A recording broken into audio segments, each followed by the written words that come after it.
आज आम आरंभ करमा पोषण जेनटा कि दशम श्रेणी प्रथम पाठ हूँ पोषण आ मनीष जीवन रे खाद्य हूँ सबुठारु इम्पोर्टाट जदि गोटे मनीषटे खाद्य जदि ताके नहीं मिलीचे आ से जदि भोकिला थिबा ताके जदि आम किछि भी कार्य करे करमा से कार्य करबारे सक्षम नहीं हुए तो मनीष लगे खाद्य निहाती दरकार तो खाद्य हमको काଣା काଣା मिलसी खाद्य हमको शक्ति बा एनर्जी आम धरा जो गोटे कामटे करूँ जेकोसी गोटे कार्यटे करूँ से आमको कण दरकार शक्ति दरकार धरा जो गोटे जड़े श्रमिक किसी बाली बस्ता टी गोटे धान बस्ताटे बोचे जदि से किसी खाद्य खाई नहीं आके जब आम कम करवा लगे कहमा से कमटा कर कि कमटा कर नहीं पारे कारण तार पाखे दुर्बल थी जड़े दुर्बल व्यक्ति किसी भी कौन कार्य कर पाए तो कार्य करवा लगी आमको शक्ति दरकार आ शक्ति पाइबा लगे आम आमको निहाती कौन दरकार खाद्य दरकार तो खाद्य आम खाद्य वस्त्र बासगृह ये तीनटा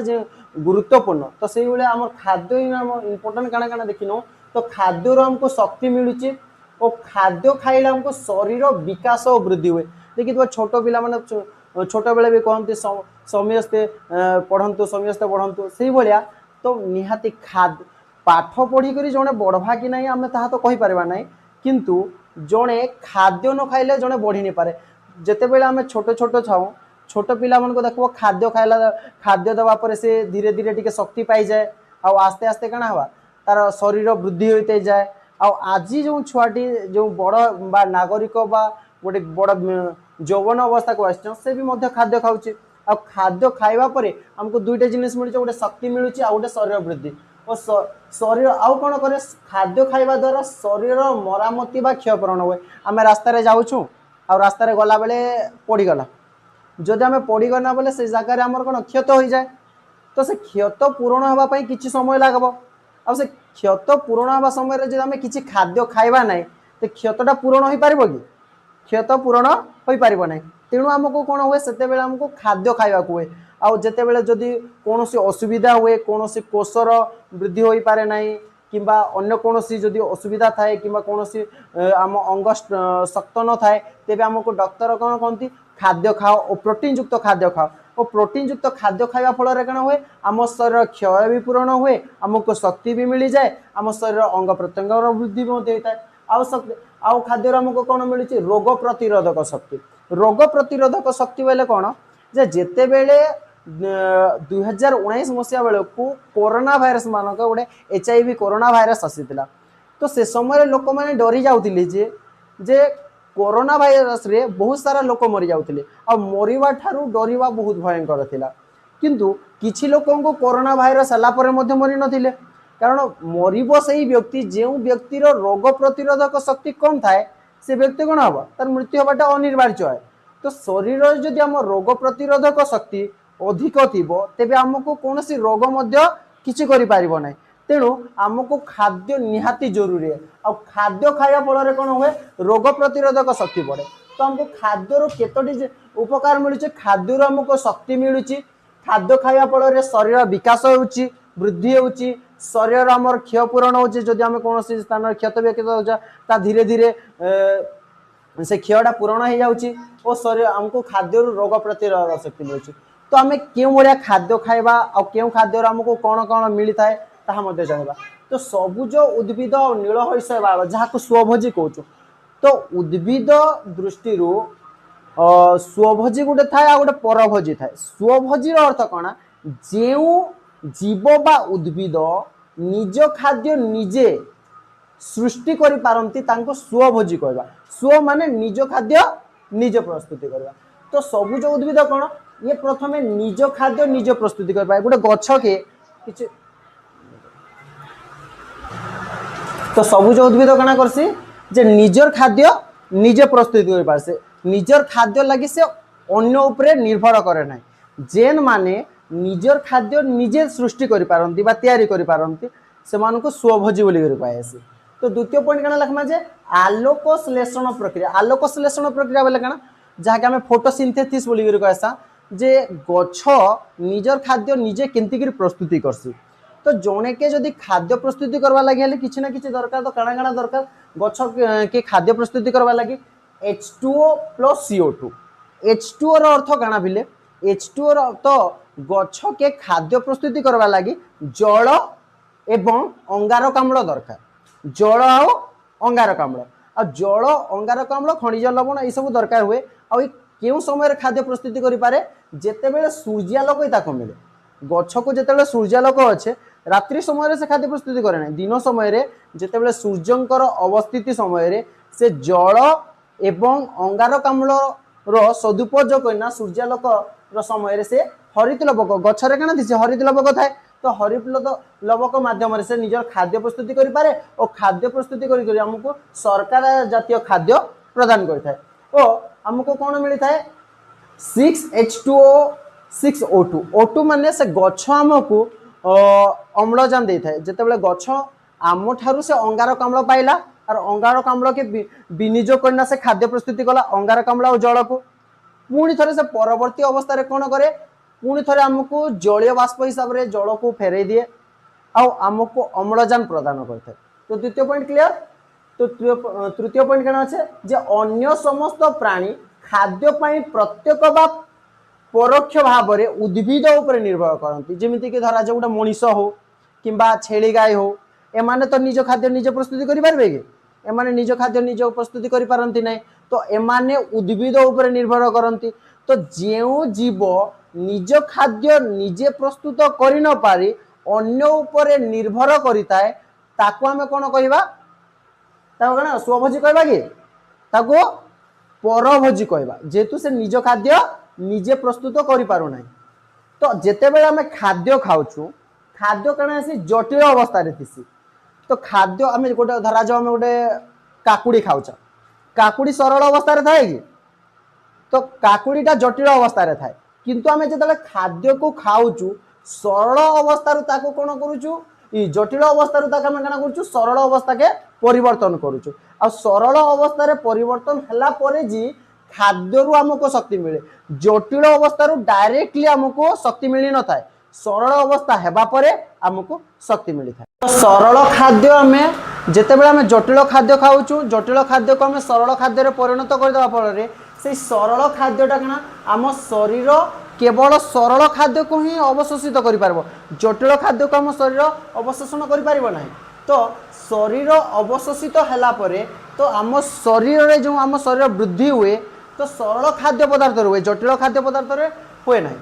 तो श्वेतसार तो हमको श्वेतसार जिते खाद्य खाऊँ श्वेतसार खाद्य हमको कौन कौन मिली थाए जल मिली थाए अंगारकाम्ल मिली थाए शक्ति मिली थाए कार्य करने शक्ति तो निहाती दरकार।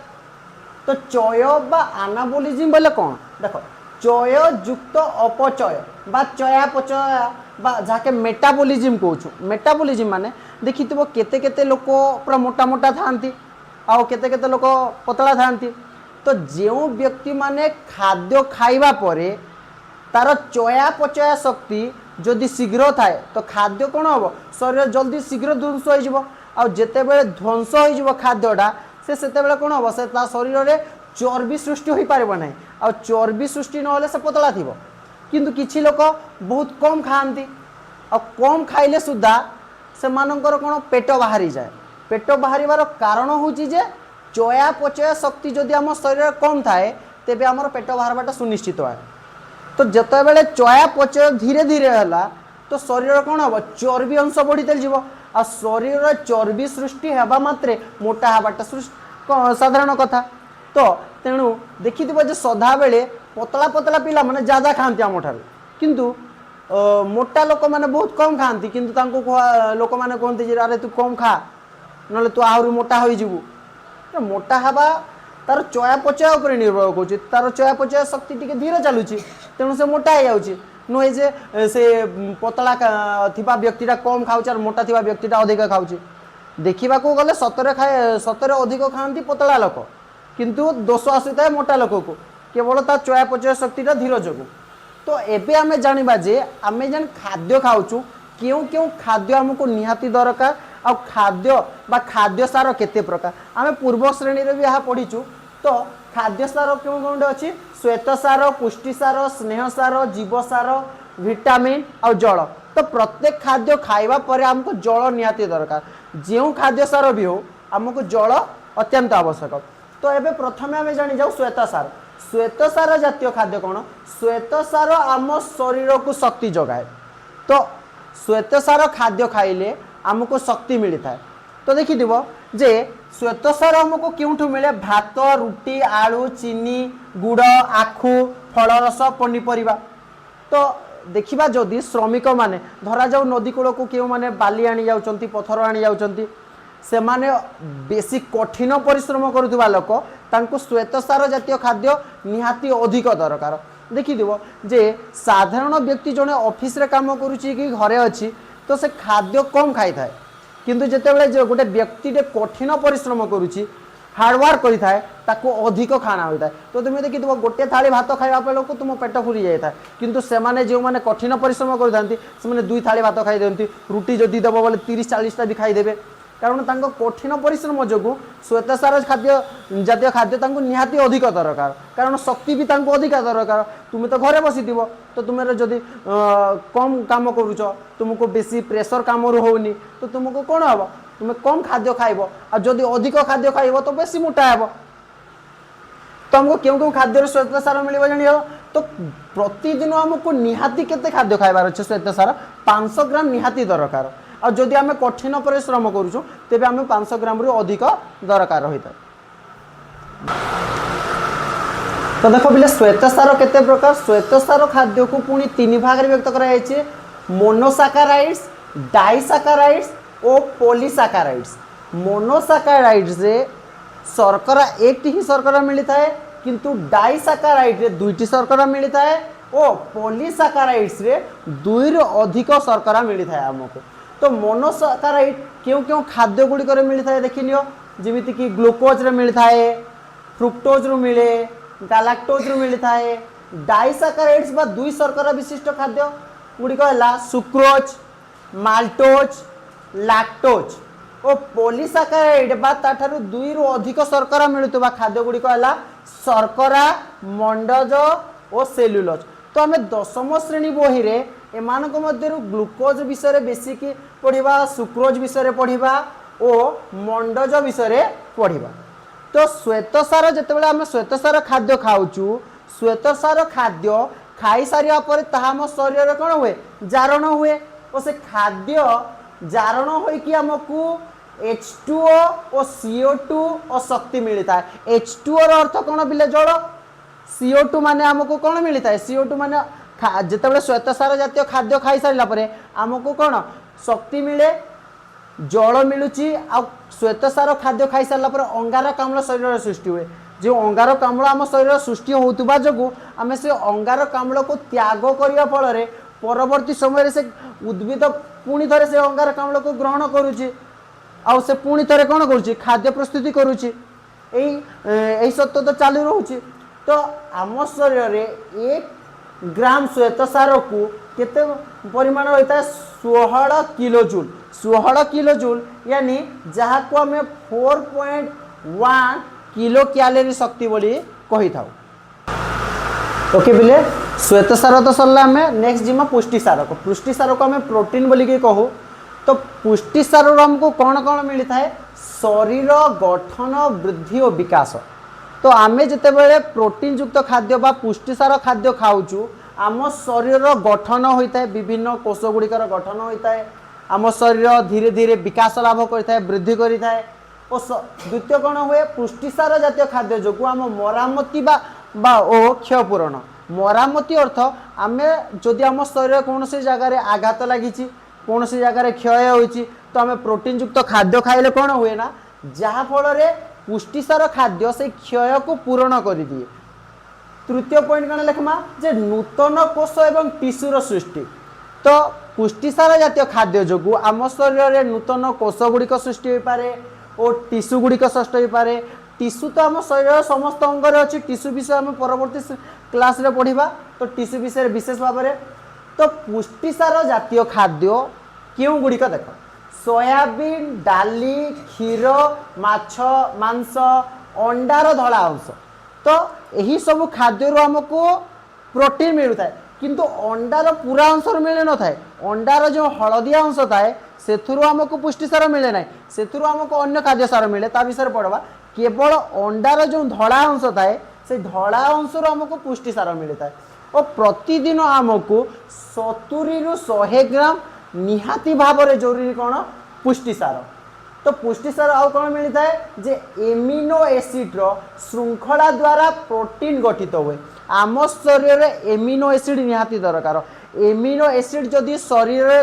ठीक भाव में अच्छी तेम शरीर कण हम आम शरीर ठीक से बढ़ी चलो आम शरीर कुछ असुविधा हे ना तो आम शरीर केतोटी एमिनो एसिड दरकार हुए आम शरीर निहाती 20टी एमिनो एसिड दरकार हुए तो 20टी एमिनो एसिड रो आम शरीर पूर्वर 11टी एमिनो अम्ल जेनटा कि पूर्वर ही आम शरीर थाए